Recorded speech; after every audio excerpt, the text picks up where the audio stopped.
بسم اللہ الرحمن الرحیم۔ السلام علیکم۔ مولا علی علیہ السلام کی شہادت کا واقعہ۔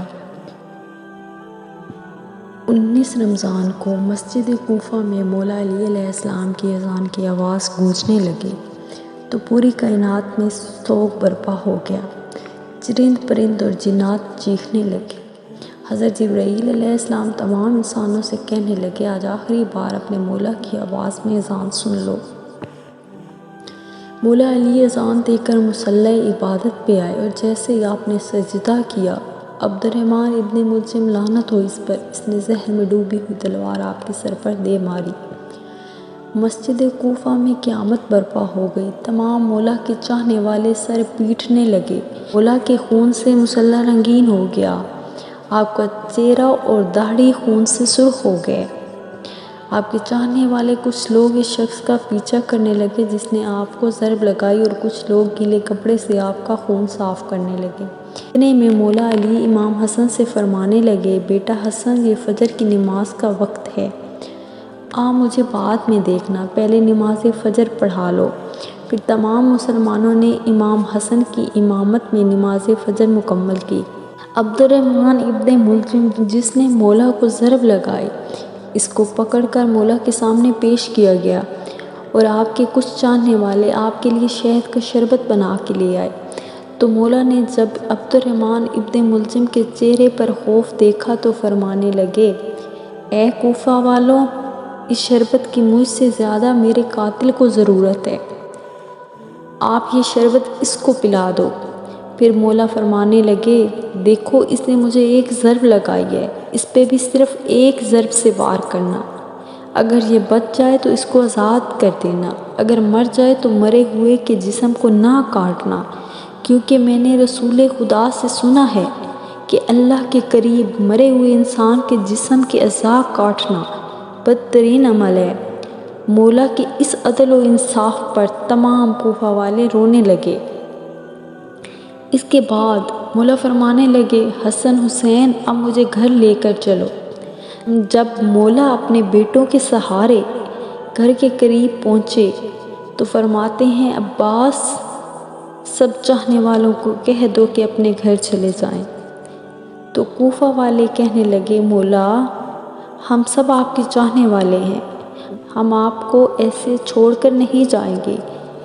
اس پر مولا فرمانے لگے، اے کوفہ والوں، آپ سے پہلے میرے گھر میں مجھے ضرب لگنے کی خبر پہنچ چکی ہے اور میری بیٹیاں اونچی آواز میں رو رہی ہیں، میں نہیں چاہتا کہ میری بیٹیوں کی رونے کی آواز آپ کے کانوں پر پڑے۔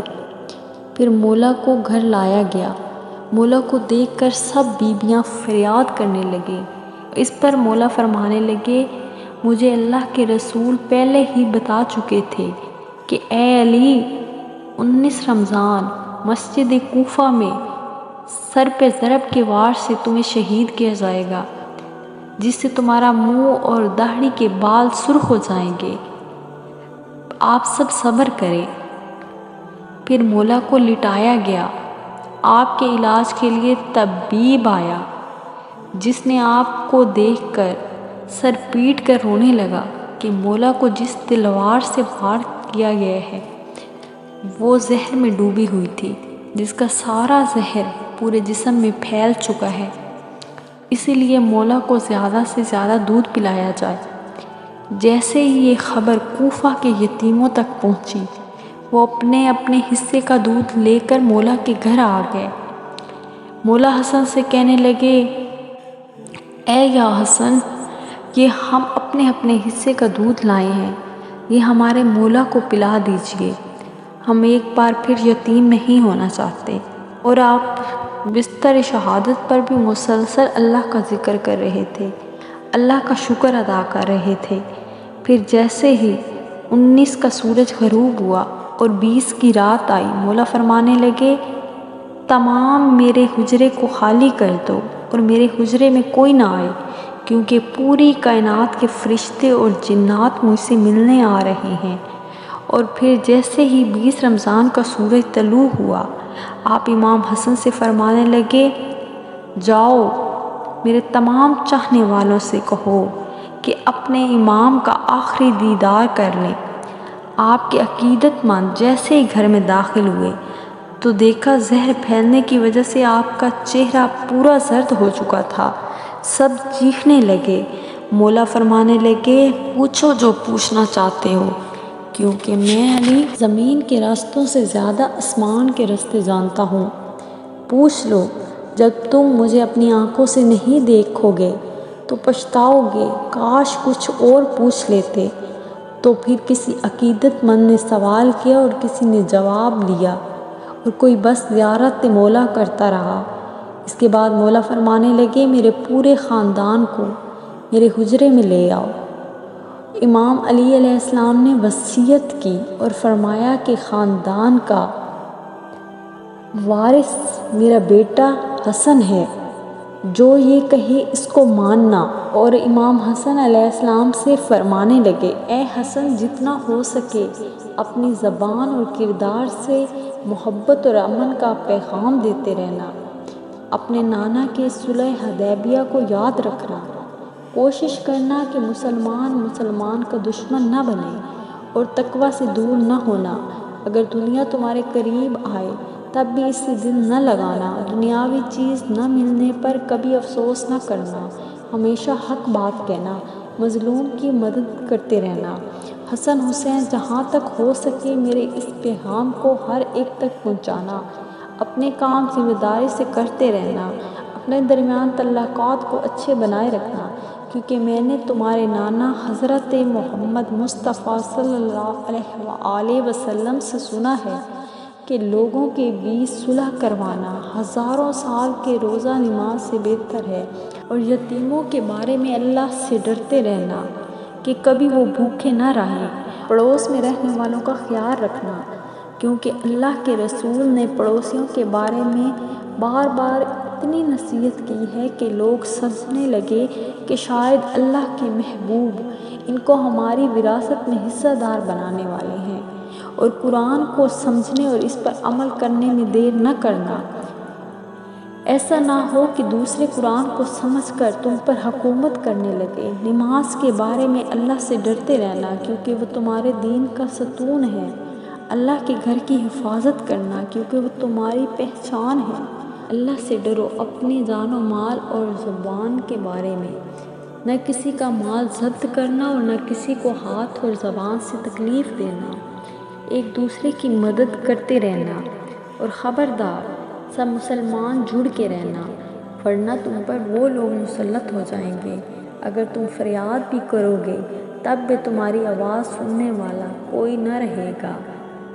سارے عبد المطلب کے بیٹوں کو خبردار کر دو کہ اگر اس ضرب سے میری شہادت ہو جائے تو میرے قاتل کو صرف ایک ہی ضرب مارنا، اگر وہ بچ جائے تو اس کو آزاد کر دینا، اگر وہ مر جائے تو اس کے جسم کی بے حرمتی نہ کرنا، اس کے جسم کے اعضاء نہ کاٹنا، کیونکہ میں نے اللہ کے رسول سے سنا ہے کہ زمین کا بدترین عمل یہ ہے کہ کسی مرے ہوئے انسان کے جسم کے اعضاء کاٹنا، چاہے وہ پاگل کتا ہی کیوں نہ ہو۔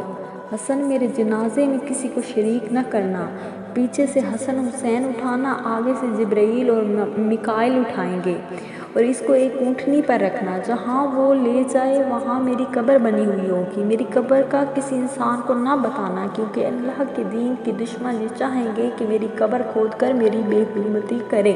مولا حضرت عباس کو دیکھ کر فرمانے لگے، میں نے تمہیں کربلا کے لیے اللہ سے مانگا ہے، آج سے حسین تمہارا آقا ہے، ان کے غلام بن کر جینا۔ پھر امام حسین کو دیکھا اور فرمانے لگے، تمہارے نانا نے تمہاری آمد سے پہلے ہی تمہاری شہادت کی خبر دے دی تھی، تجھے 3 دن بھوکا پیاسا رکھ کر میدان کربلا میں بچوں اور ساتھیوں کے ساتھ مارا جائے گا۔ تمہاری شہادت کے بعد میری بیٹیوں اور تمہاری بہنوں کو شام اور کوفہ میں بے پردہ کر کے پھرایا جائے گا۔ حسین، اللہ کے دین کے لیے صبر کرنا، اور جب یہ وقت آئے اپنی بہنوں اور بیٹیوں سے نصیحت کرنا کہ اسلام کے لیے صبر کرتی رہیں اور قدم قدم پہ گواہی دیتی رہیں کہ اللہ کے سوا کوئی عبادت کے لائق نہیں ہے۔ آپ کے نانا حضرت محمد مصطفیٰ صلی اللہ علیہ وآلہ وسلم اللہ کے رسول ہیں۔ پھر آپ فرمانے لگے سلام ہو یا رسول اللہ۔